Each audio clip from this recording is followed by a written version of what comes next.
Dopo 30 anni dalla barbara uccisione a Palermo di Pio La Torre del suo autista Rosario Di Salvo, la Fillea CGIL, sindacato dei lavoratori delle costruzioni, ha scelto proprio la data di oggi e proprio Palermo per lanciare un appello, salvare l'apparato produttivo delle aziende confiscate alle mafie, dotando l'Agenzia Nazionale per i Beni Sequestrati e Confiscati alla Criminalità Organizzata di una strumentazione adatta a gestire queste imprese, anche e soprattutto per tutelare i livelli occupazionali nei territori dove queste aziende operano. Infatti chi lavora in un'azienda che viene confiscata è chiusa perde il proprio posto di lavoro da un giorno all'altro e per molti mesi, a volte per anni, di quell'azienda non si sa più niente perché il percorso di bonifica e destinazione a scopi sociali è molto lungo. Di questo si è parlato oggi alla Camera del Lavoro di Palermo nel corso di un'iniziativa promossa dalla Fillea CGIL nazionale e dalla CGIL di Palermo, alla presenza dell'ex procuratore generale antimafia ed oggi presidente dell'Osservatorio Edilizia e Legalità, Pierluigi Vigna. Io ho l'impressione che per far marciare le cose ci vogliano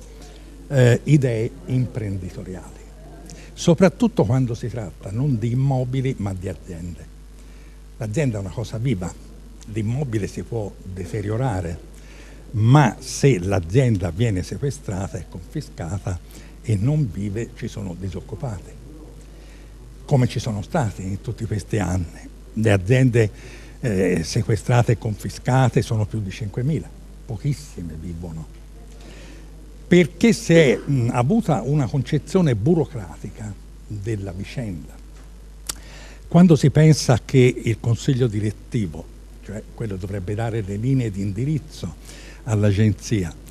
è composto da un prefetto e da 2 magistrati, lo dico con tutto il rispetto perché anch'io l'ho fatto per qualche anno, il magistrato, le capisce che non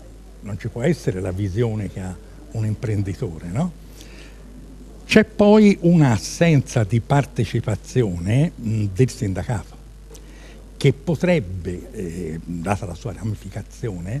territoriale, anche individuare delle forme opportune di gestione. Se lei legge la seconda relazione del direttore, del prefetto che dirige l'agenzia, insomma, le prende un pochino di tristezza, ma non di tristezza perché uno abbia spirito critico, tristezza perché lui è triste. Lui dice, comincia col criticare la sede, la mancanza di professionalità, la mancanza di strutture, la mancanza di fondi e quindi si vede l'idea di un'agenzia arresa.